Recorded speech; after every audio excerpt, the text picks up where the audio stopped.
I'm Melissa. I am an onboarding specialist at Goodshuffle, and I used to own an event rental company, Simply Chic, before I sold it. I have worked for Goodshuffle for 5 years, and I started Simply Chic back in 2014.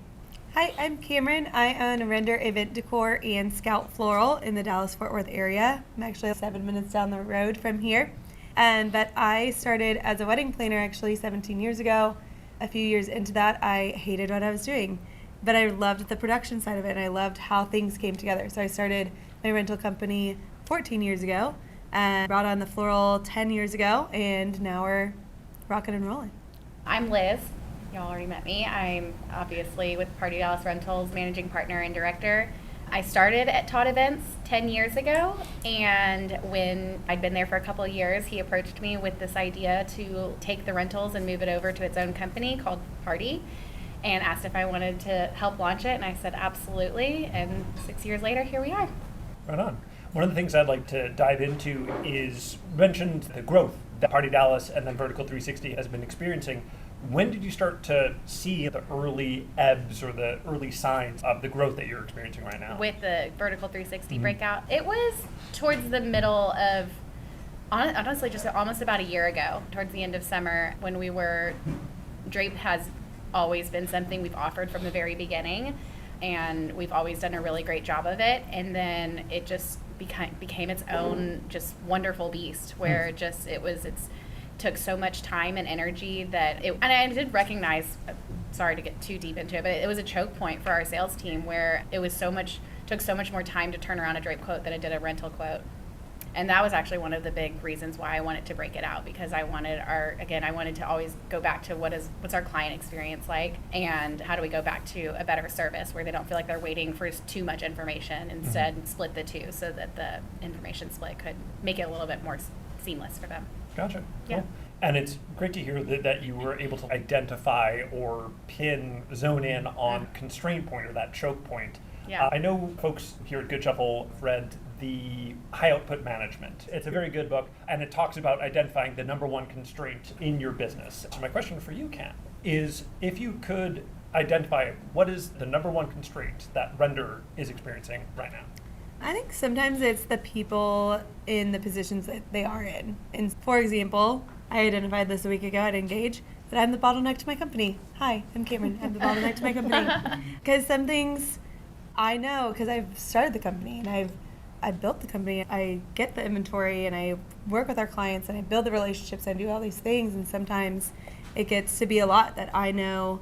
Not that I know it more than other people, but I have more on my plate than maybe other people do on their plates. And just identifying where the chokehold is, and then how do I get things off my plate so that I'm not being the bottleneck anymore.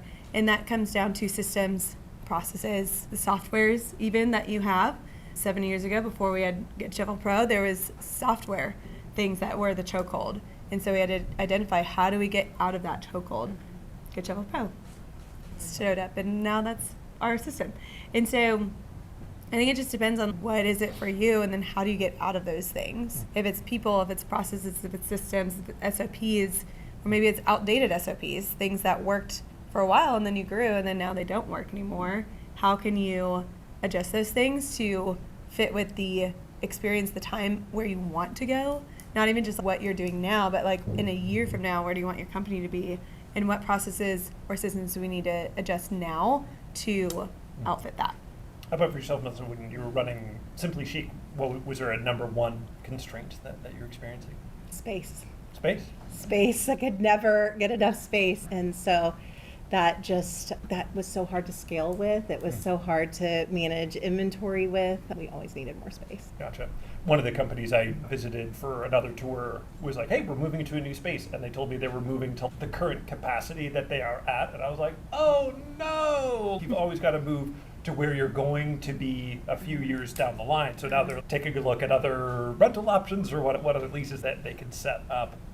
But one thing I loved seeing on the tours, Liz, was you had your SOPs written out, laminated, pinned on a board.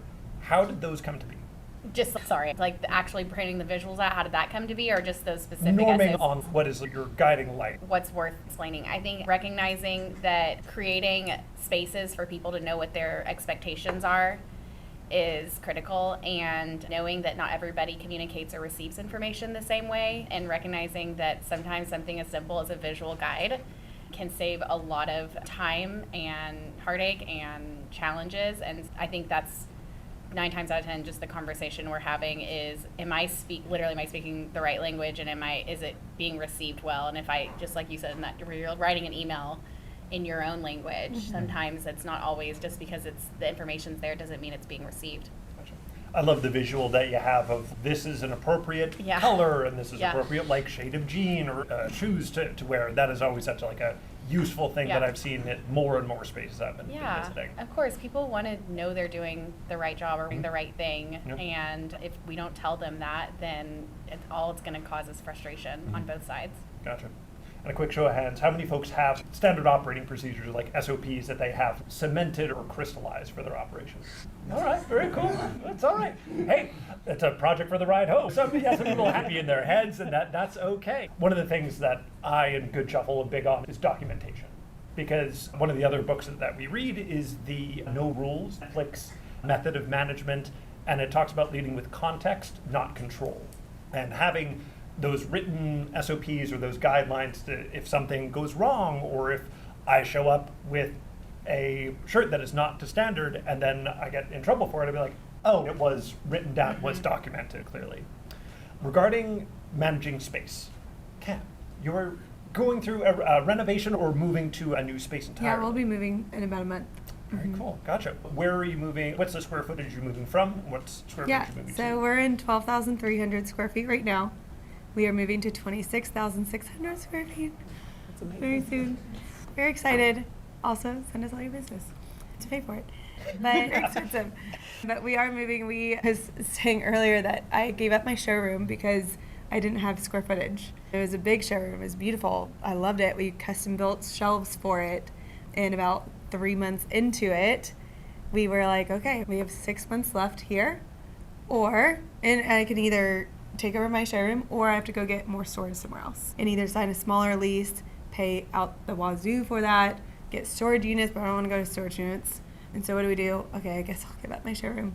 And then my front office is now my mini showroom and our prototype room. And so now we get into the habit of saying, you're coming in to meet with us. Is there anything specific that you would like to see? Most of our stuff is on shelves. It's out in the warehouse, but I'm happy to pull some things if you want to see some of those things. If not, we can walk the warehouse. Just so you know, it's a little hot. We live in Texas. And so just make sure you're prepared for that. And yeah, we had to give up some space, and now we're going to new space, and probably going to fill it a lot faster than I want to, but yeah. Cool. How many people are maybe nearing the point where they may need to move or are currently going through a move? Gotcha. What is the number one consideration or hidden gotcha that has come up with transitioning to this larger space? There's always little things, and it depends on what type of place you're moving to. We've gone through a handful of moves. I actually used to be right up the road here off of Quaker Street. I was at 7,000 square feet. At the time when I moved from there, I had a landlord that wasn't attached to a company, and so he just had a flat rate that I paid the entire time that I was there. When I moved, now there's bumps in rates. And so one of the biggest gotchas that I was like, wait, what? I've been paying the same price for almost 7 years. And there was never a big bump in price. There wasn't a yearly bump in price. Now there is. And I don't know if that's different across the country, but in Dallas-Fort Worth, you go from what you think you're paying for it, your price per square foot, and then next year, now I'm paying a percentage more. And you have to negotiate on what that percentage is. And then the next year, you're paying a little bit more. For that. And so if you I just signed a 7-year lease, and so we negotiated hardball on what those percentages are, because otherwise I'd be paying double or triple by the end of the 7 years. And so there is negotiations in there, and then also figuring out what the space is, what are you receiving it in, and what do you need to do differently to make it outfitted for your company. Currently the building has bright royal blue awnings on top of it. That does not fit my color aesthetic with my company. And so we have to negotiate on what's your landlord responsibility, what needs to outfit the building in a way that is suitable for me to operate, so I can get a CO, certificate of occupancy. One of the things that you mentioned in a previous webinar or podcast was you mentioned acting like having a tenant, but treating your inventory Like you are the landlord and they are your tenants. It's time for them to get evicted. Yep. On your side, Liz, is there some stats that you look for in terms of knowing, is this chair going to be here next season or is it time to get repurposed? We keep it pretty straightforward. I use reporting from our system. Trends are cyclical. There's boxwoods. Like boxwoods, it just won't die. But, and so anyway, so there's the obvious reporting, but there's also the critical thinking of it too, is that this isn't taking up a lot of space, but it is, when it's useful, and it's not really easy to replace. What if I do get rid of this and 2 months later somebody does ask for it? If it's something that's easy to replace or easy to rebuild or buy another version of that's really inexpensive, it makes that decision really easy. And then every now and then I do just genuinely research what's trending as far as interior design, because I think that interior design also very heavily influences what we do with events too. So I try to stay on top of that a little bit so that I can see where things are going. And if I'm like, okay, yeah, this trend is gone and dead and it's not coming back, then it again makes it easier for me to get rid of that item. Gotcha. And one of the favorite parts of doing or being part of so many tours is seeing the face that a lot of people pull when they see something stored or organized in a cool way. I wish I could bottle it or harness that energy. And I was seeing that a lot in y'all's faces. So y'all burned into my memory. I know when we did the quick run through, you mentioned how things stack can be a big issue of how cleanly can these things be together, or if they don't stack, do they sit by themselves? If something is beautiful and performing well, but is taking up a lot of space, does that feed into some of the considerations that you would make of holding on to it? It does, just straightforward, yeah. If it's taking up a lot of space, and even though, oh yeah, it did go out a couple of times this past year, on paper, it looks like it's doing well, but yeah, it does. Is it challenging? Is it difficult? Do we always seem to have an issue on site with it, where something ends up always having to be fixed on it? Like, again, those are, I always tell the team, I'm like, this is a democracy. I want everybody to vote on this, and I'm not the decision maker all the time. I do try to get sales opinion as well as our production team's opinion as well, because sometimes they can differ, and it's interesting to hear both sides of it. Cool. And Melissa, working not only owning and operating a business, but now working with Goodshuffle and working in chat and now working with some of our amazing users, what is a report or an insight that you feel a lot of people may not have immediate access to or realize that they can pull or generate within Goodshuffle? Report revenue using your project list and customizing those columns and being able to see who's paid, who hasn't paid. But yes, your inventory revenue report, so you can see when things are coming and going, your busy season. Cool. With the move to the larger space cam, what is something that you are so excited to put in place? Is it a new method of shelving, a new method of holding some of the soft goods, the hard goods? Is there something that you're like, finally, we have the space to do this cool thing? Outside of space, we're very excited about space. I'm excited because the place that we're going is separated to an extent, being that I own 2 businesses. I own a floral company and I own a rental company. There's 2 separate services that we offer, and so there's 2 separate things. That's why I wanted to find a place that I could show both. I can have 2 different entrances. I can have 2 different showrooms. And so if somebody just wants to see rentals, they can do that, and I can accent the space with floral. If they just want to see floral, I can accent the space with rentals. There's a lot of people who come in to see rentals and they've already booked their florist. They don't want me to talk to them about floral. They don't necessarily want to see floral that's on the wall or on the door. They want to talk about rentals because they already booked their florist. And that's okay. It's great. And so I'm excited about the separation within the same roof. One thing I was seeing on your side, Liz, is some items were put in crates, some were on flat packs. Are there any other ways that you've found easy ways to move items or get items shifted around the warehouse? Yeah, that's been a new one. Not necessarily how to move it around, but talking back around space is that because we do custom builds that sometimes integrate in with our existing inventory, there is this desire to keep it so that we can use it again.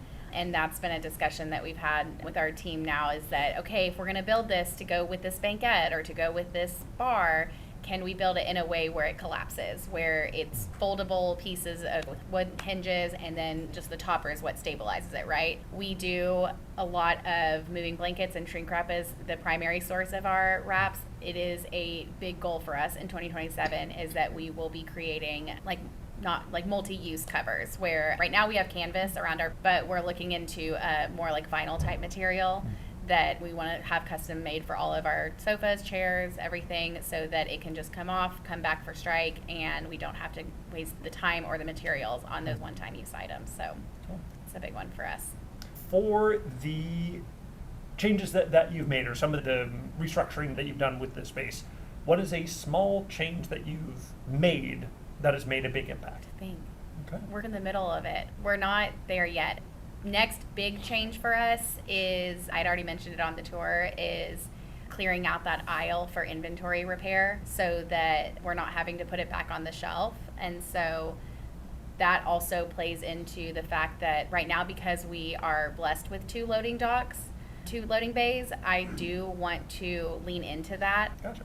And on your side, Cam, with the moving to the new space, with the separation of florals and the other rentals, what other key designs or key principles are you looking forward to having access to in the larger space? That's a really great question. I'm excited about how we're going to store things at the new place. We have taller ceilings, which is nice. We don't currently have a forklift because our ceilings just aren't big enough to need one. So I'm excited about the height. I'm excited about the layout of where things are. It's a little different than where we are right now. You have to figure out what you want to show your stuff, Yeah. of course. But you also want to make money on that stuff too. And I'm coming up with a plan of what's the plan A for the showroom, and then what's its backup. And so if that piece goes out for an event, what's the backup always going to be to replace that thing that's similar size, similar color, similar thing. So if I have a banquette that's here and it lives there in the showroom, we have 7 on the shelf, and we have 1 here, we have 8 banquettes, and I rent all 8 banquettes, what's going to replace that without it looking like it's an empty spot? Because while events happen, I still want to host people to come in for a showroom and visit and not be like, this is supposed to be here, but it's not. So I'm just excited about the different ways to lay it out, figure out what zones are zones. Sure.